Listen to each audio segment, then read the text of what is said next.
Welcome back everyone to another StarWarsUnlimited deck build, and today I've got an absolute treat for you because it's a deck on my most favourite thing in Star Wars, that is the clones. I'm just going to come out straight away and say this deck blew it out of the water with how good it actually is. The fact you can run green, blue villainy with all these hero clone cards is insane, as you're about to find out within this deck. Honestly, due to Nala Se's ability, some of the things this deck can pull off is absurd. At my locals, this deck is still currently undefeated, and this is still my first draft build of it. Who knows where this deck's going to be at in 4-5 months time. With that being said, before we jump into the leader, the base, how the deck likes to play, if you enjoy this video, please leave a like and potentially subscribe because there's going to be a lot of Star Wars Unlimited content to come. I don't want you guys to miss out, and also it really does help grow the channel.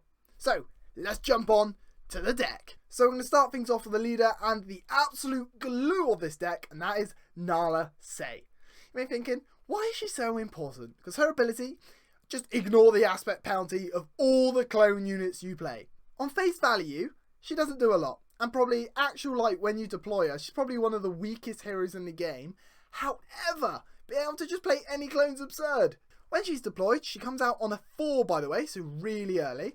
She's got a stat line of 1-7. Not the best, but that 7 health means she survives for quite a long time. You may be thinking, why is that important for this bit here? Each friendly clone unit gains, when defeated, heal 2 damage from your base. I can't tell you how much healing that puts in. It's absurd. The reason you get so much healing in with this deck is because you actually end up running a lot of ambush cards, such as, I don't know, Coruscant Guard, or Hidden Sharpshooter, or ambushing anything out of ECL, meaning you can normally bring this guy out, defeat whatever's on their side of the field, defeat your own unit, and then heal too. It's so good. For our base, we run a 25 health energy conversion lab. To be honest, the main reason we run this is so we can ambush out Wrecker for absurd value. We all know how good ECLing out Wrecker is. Just so you know, within this deck, you can then do the follow-up turn. You can do Overwhelming Barrage on Wrecker. Oh my! I know what you're thinking. Normally in more villainy blue control sort of decks, you're looking for the more health on your base to survive, but due to Nala Se be able to just keep healing and healing through you defeating your own clones while ambushing into them, you find you just have no damage on your base. It's so nice. Before we jump into the units and events, one last thing is how this deck like to play. Well, we do like to control the board through lots of events, and also through our ambushing to clear out their board while healing our base, and through another certain mechanic, and that is we run a lot of cards with Overwhelm. Why do we do that? Because playing a big body clone on the field that can hit for 4, defeat sentinels, defeat units while doing excess damage to their base, and potentially healing our own base is nuts.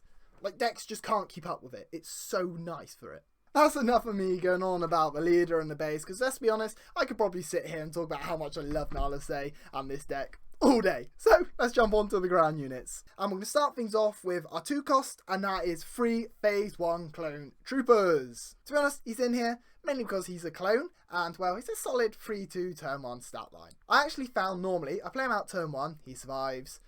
Turn 2, turn 3 I deploy Nala, and then normally end up hitting into a unit with this, defeating it, and then getting that healing back. Moving on to our next 2 cost unit is one you've already seen, and that's 3 Coruscant Guard. He's another 3-2 that comes out at 2 cost, but it's got Coordinate. So if you've got 3 or more units, it gains Ambush. It gets it a lot more than you think. Due to Nala Se coming out so early, meaning you normally got your turn 1 card on board, Nala comes out, meaning you've then got them 2, meaning by your 3rd turn you can ambush with this guy. Due to it being a 2 cost, it's actually really valuable for you, just ambushing this straight out, defeating a unit. This normally gets defeated, meaning yet again you can heal from your base. And moving on to our last 2 cost ground unit, and probably our best turn 1 play by a country mile, is Omega. 2 costs, run 3 of them. So Omega is just absurdly good. Why? Why is she so good? Because she's one of the few cards in Star Wars Unlimited you can play out and actually search for a card and, well, not lose out on hand value by playing the card. Why? Because when played, search the top 5 cards of your deck for a clone card, reveal it, and draw it. Normally, turn 1, you play it out, search the top 5 cards, setting up your next turn, or potentially setting up a later turn. Lots of decks that run Wrecker, the problem with him is, well, getting him in your hand. Because of Omega, you can literally search out a Wrecker and add it to your hand, ready for your 6th resource turn. Do you know how nuts that is? This gives the deck so much utility. She has got another ability, which is ignore the aspect penalty of the first clone that you play each round, which is really nice, but due to Nala Se just doing that permanently anyway, that ability never comes up. Okay, that's our 2 costs done. Let's move on to our 3 costs, and we start with the Advanced Recon Commando. 3 of them. Oh well, you know what he is. He's an ARC Trooper. Look how cool he looks. ARC Trooper, 4/3 stat line with Overwhelm. Solid stat line, and like I said, we like to get that Overwhelm so we can trade into units, defeat them, do the excess damage. But another reason why this card is so good within this deck is, well, I'm going to spoil our next card, but I'll go over him more in a minute, is we run Jessie in this deck. When Jessie is deployed, you give your opponent some Battle Droid tokens that are 1/1. With Advanced Recon, you can actually hit into them, defeat them, doing a free Overwhelm damage to their base. Lovely. My favourite thing normally to do with this card is, if you're playing like a Sentinel themed deck, you run this guy into the Sentinel, normally defeat the Sentinel, do an excess damage, and well, he then goes down, and you know that means we heal away. And our next 3 cost, I've literally just spoiled, but it's an absurdly strong card, and that is Jessie. We want to run 3 of them. Why is Jessie so good? Well, he's a 3 cost 4/4. Yes, you read that right. He's a 3 cost 4/4. With raid 1, by the way, meaning he can attack for 5 for 3 resources. However, when played, as I previously stated, you do create 2 Battle Droid tokens on their side of the field, which isn't always ideal, because if you're playing an exploit deck, you've just kind of, well, set them up for the turn. With Jessie, when you play an exploit deck, it's not the end of the world if they then exploit those Battle Droid tokens, because you run so much removal, you can normally just power the dark side it away. So this is in the side deck, but thing you could replace Jessie for is actually the Phase 2 Clone Trooper, just because he's the same cost, but he's got ambush. So, you know, as I said before, we like to ambush in and, well, defeat units and heal. I'm going to be honest, normally, turn 1, I go Omega and tend to search a Jessie, because putting him out in turn 2 is just apply so much pressure to your opponent, because he's swinging for 5 damage. I also find, with Jessie and the ARC Trooper, having those bodies on the field just makes decks like that run the Forloms really think, because if they ambush into them, they take that Forlom down with them, which is so nice to have. There's nothing more frustrating when someone ambushes with a Forlom and just defeats your unit and it survives. This will take it down and it costs less. So that's our 3 cost unit done. And talking of Forlom, we move on to our 4 cost and, well, our equivalent of Forlom, that's Hidden Sharpshooter. We want to run 3 of them. What does this card do? It's just ambush for free. So you play it out, ambush, boom, have that. Normally, if this card's in my hand on my 4 resource turn, I tend to deploy Nala Se first and then ambush with Hidden Sharpshooter so I can get the healing off him. But even if Nala Se is not out, ambushing for 4 damage is very, very valuable within this deck. And moving on to our next 4 cost unit, and a card that surprised me how good it actually is. Like, I didn't think it'd be that good, but in play, it's absurd. And that is, we run 3 heavies. Just gonna say, rest in peace, Heavy. You are missed. And look how gorgeous this artwork is. Imagine this in hyperfoil. So, Heavy, why is he so good? Well, he's got 2 abilities. His first one is Coordinate Raid 2, meaning he attacks for 6. And you tend to have Coordinate active because on the turn he comes out, you've typically going to deploy your Nala, and at that point you've normally got a Jessie out, which can't be taken down due to his 4 health. Just so you know as well, if you have Heavy and Jessie out in the field, you've got a card attacking for 5 and another one attacking for 6 on your 3rd turn. Not just that, he's got another ability, is when defeated, deal 1 damage to each enemy ground unit. Do not sleep on Heavy like I did originally, but the more I played him, the more I realised how good he is. I mean, worst case scenario as well, you can always ECL him for 6 damage. What I have done, which was a bit of a risk, and it's probably something I'm going to do all the time going forward, is I played a Sabine deck, they played Sabine out. Currently out on the field, I had my Nala, and I actually had a Coruscant Guard active on the field. Heavy was in my hand. They deployed their Sabine, so I've activated ECL and ambushed with Heavy for 6. Heavy has defeated the Sabine and survived himself. One thing to be aware of though with Heavy, because he's a 4/4, people do tend to target him and take him down like ASAP, because they realise that him swinging for 6 is crazy good. Okay, moving on to our 5 resource units, and that's 2 Steadfast Battalion. Why have we got Steadfast Battalion? Well, Nala is always out the turn you can play Steadfast Battalion. So she comes out turn 3, turn 4 you draw this card, you can activate ECL and play this guy. Why do you want to ECL this card? Well, yeah, again, it's got Overwhelm, like I said, this deck likes to do, and If you control a leader unit, give a friendly unit +2/+2 for this phase. You typically give this guy +2/+2, meaning you've got a 7/7 ambush card on your on your 4th turn. I love it. Or on rare occasions, I have also ECL'd him out and given a +2/+2 to Nala so they can't take her down for the turn. I know he's not a clone and it's the first non-clone card in this deck. It's too good to not use. Like, the synergy with these two was absurd. I had to run it. And also, like I said, we like to run Overwhelmed in this deck, and it has Overwhelm. Like, why wouldn't I?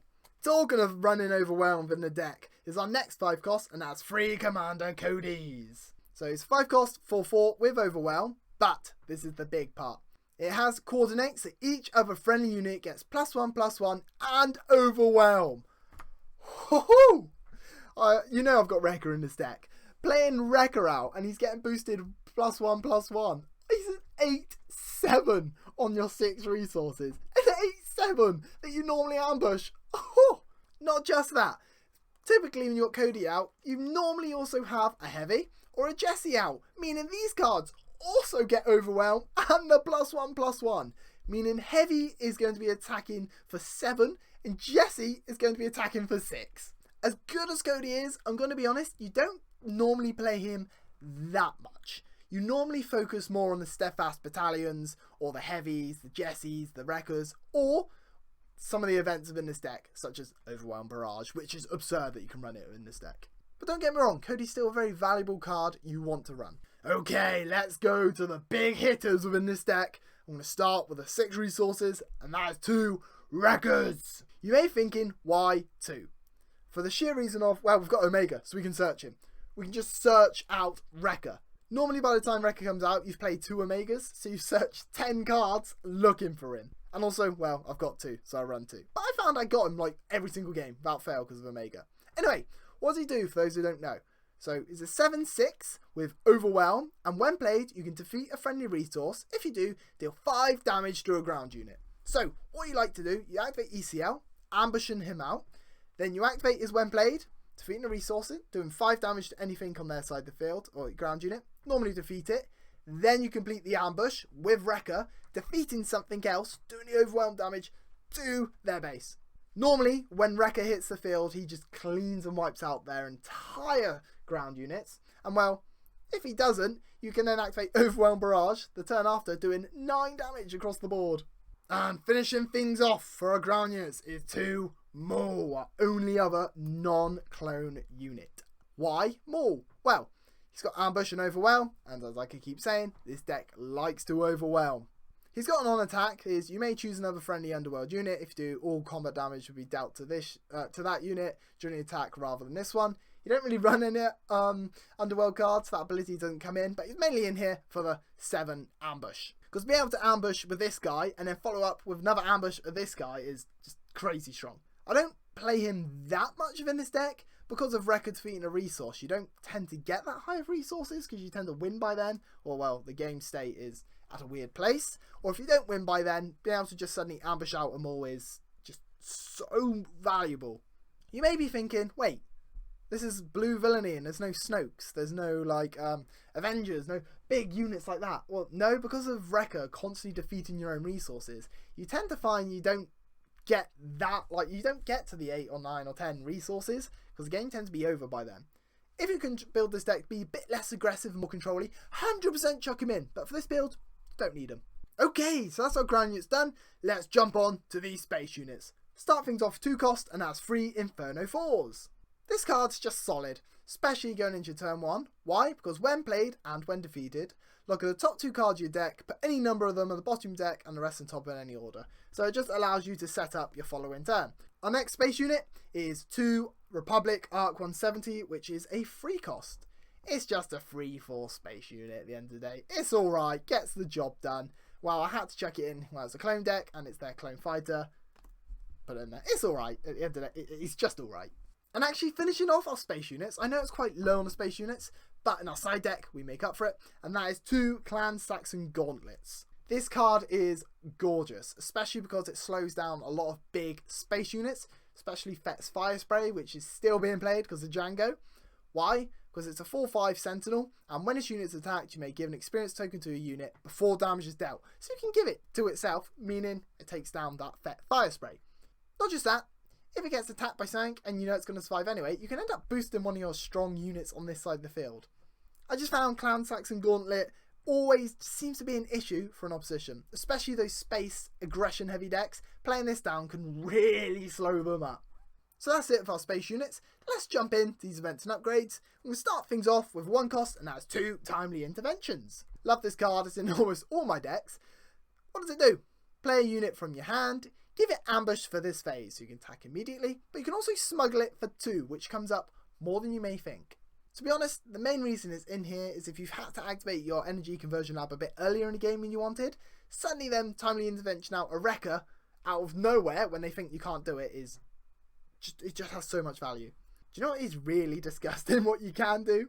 You can ECO out your wrecker, and in 2 turns time, you can timely intervention out another wrecker. Moving on to our next event and upgrade, we got free Power of the Dark Side, which is a free cost, absurdly good card. You know what it is by now. If you don't, an opponent chooses a unit they control, defeat that unit. Due to the way we play this deck, with all the ambush, the other forms of removal, we basically just dictate what we want them to defeat with this.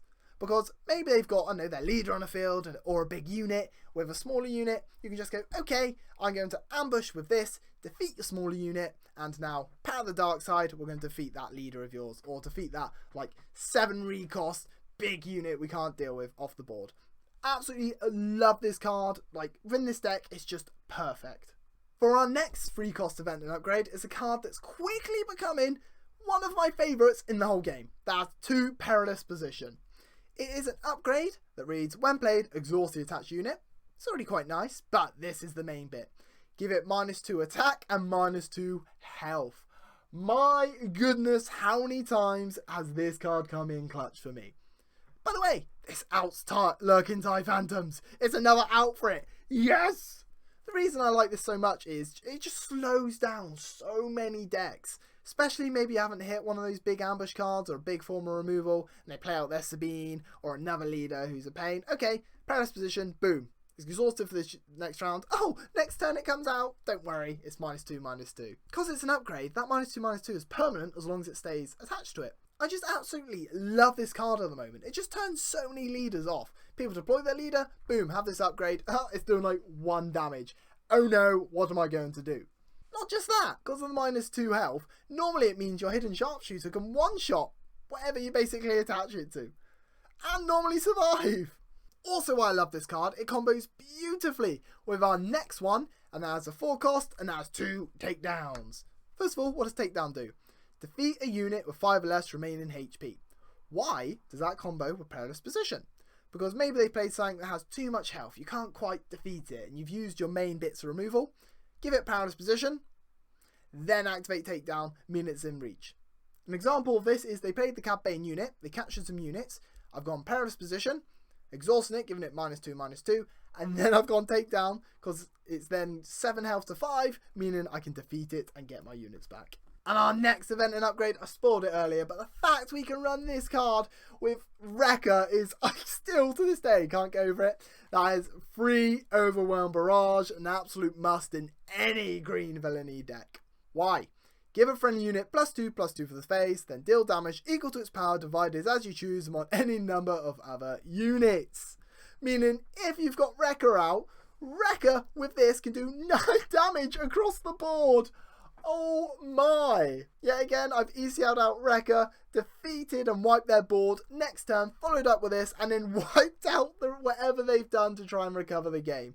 It's absurd, and to be honest, it's not balanced that you can run this with Wrecker. It really isn't. What you find as well, this card, because you run so many units with 4 attack, be able to just play this out in your 5 resource turn, giving any of these +2/+2 and be able to just do 6 damage across the board is nuts. Don't just save it for Wrecker. Like, you've got so many options within this deck it works with. And to round up our main deck is another card I absolutely love. It's a 6 cost, that is 1 Rivals Fall, just defeat a unit. So with Rivals Fall, with Perilous Position, with Takedown, with Power of the Dark Side, the amount of removal options is absurd. And on top of that, we've got all the ambush. But yeah, Rival Fall, be able to just defeat anything out on the board is so good. One bit of advice I always give a Rival's Fall: if you ever get in your hand, normally just keep hold of it, just keep it in hand, because you never know when it's going to come in clutch, especially when they play out a leader and boost it up. Being able to just go boom, Rival's Fall, see you later it's just beautiful. It really is. That's our main deck done. Let's crack on to this side deck. We start things off with 3 Phase 2 Clone Troopers. Why are we running this guy? Well, he's an alternative to Jesse, so maybe you've got that exploit deck and you don't want to give them the battle droids, or maybe you find the Arc Trooper isn't working too well. Be able to just have another ambush option that needs no coordinate on board is just quite nice alternative, to be honest. I do tend to swap him every now and then, but yeah, it depends on who you're playing and how you want the game to go, but it's another ambush option for you. And it's a clone, so you get the healing. Our next ground unit is a bit of a curveball, and I guarantee none of you would expect this, is the 9-cost Zillo Beast. Look at this hyper foil, by the way. So why is this in here? Well, if the game does go on and drag on, be able to just have that big finisher is nice, but the main reason it's in here is, well, it suits the theme of the deck, which is cloning, and if you've seen the Bad Batch, you know full well that Nala Se is involved, well, with cloning a Zillo Beast. So we had to get him in there one way or another. But on the rare occasions you do get it out, it can swing games. Like, it normally gets on the board and just stays there. Moving on to our next one, we got 2 System Patrol Craft. For the sheer reason of we haven't got much space, so if you're finding they are going a bit more space heavy, be able to just play out a Sentinel for 4 that's 3/4 is quite nice. To be honest, I found that most of the time I ended up using my removal cards on their space and just dominated the ground. And finishing up our space units for our side deck is 1 Malevolence. Why is this card in here? Well, it's got exploit, so if your Nala Se's out and you exploit multiple clones, you can use those clones to then heal your base, and then this hits the board early with giving a unit -4 for the turn, and it's got restore too. One thing I have done with this card, when I sided it in, I had 2 clones on the board. I've played this out while Nala's out, defeated both of them, meaning I heal 4 with Nala, and this came out on 5 resources. The opponent just didn't know what to do. It's absurd, really good. I'm very close to putting it in the main deck. I just found it only comes up in certain decks. That's why it's in the side deck. Before I move on to the next card, look how gorgeous that is in that lighting, by the way. They've really outdone themselves with the artwork in this set. Our next side deck card is our 3rd Perilous Position. Maybe you feel like you need another one to slow them up a little bit, or maybe you're playing like a Lurking TIE Phantom deck. It's just a way to get rid of it, and well, I wanted to get the 3rd in there. I just really like it. Talking again rid of Lurking TIE Phantoms, our next one is a Make an Opening, which is give a unit -2/-2 for this phase and heal 2 damage from your base. Similar to Perilous Position, but the healing alternative. I actually found I'm liking Perilous Position more than Make an Opening at the moment. Let me know in the comments if you agree with that one. And rounding up our side deck is 1 Takedowns. So it's our 3rd, so we have it in the deck. I don't run 3. I know some people probably opt to run 3 in the main deck. I just like the 2, and this one, well, you got the 3rd there. So that's our main and side deck done, and there's the deck list for those who want it. Just a reminder for those who maybe missed it is, don't forget the reason we don't really run Snokes and Avengers is because Wrecker comes out and defeating our own resources. We don't tend to get to that high resources in this deck. And to be honest, you tend to finish off those games with the Mauls, with the Wreckers, like before then anyway. And you've got enough of forms of removal to just, well, control the board.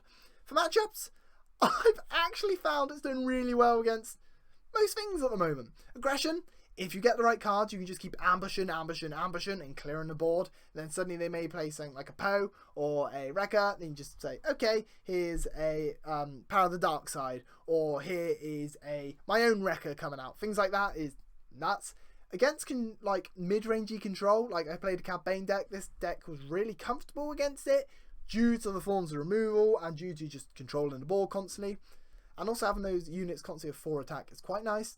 Mid-range can be a little bit of a problem if they're bouncing things to your hand constantly. But yeah, again, I found if you play them the right order, you play things right, it can do well. I just think Nala Se is a bit of a slept-on leader, to be honest. Like, just because she isn't very flashy of what she does, people are just like going under the radar, but like, she's absurd, and she's only going to get stronger with the more clone units that come out with this game. And you need to remember, like, this is my first early draft of this deck, and I feel like it's so powerful already. Like, what else are we going to discover? Please let me know in the comments any changes you would make, or if maybe if you made a control version of Nalase, or a mono blue Nalase, a red Nalase. Just tell me, what builds have you gone for and what have you found? I've just found at the moment this is the one I've had the most success with, and it's really, like I said, blown me out of the water of how good it is. Please let me know in the comments what you think about this deck. Any other decks I should make going forward, because maybe the Wookiee one has been suggested enough and it might be coming pretty soon. And of course, thank you so much for watching the video, and thank you so much for the support on the Captain Rex deck. Like, it's done so much better than I thought, and I really do appreciate it. Like, it does mean a lot to me. So thank you guys for watching, and hopefully I shall see you in the next one.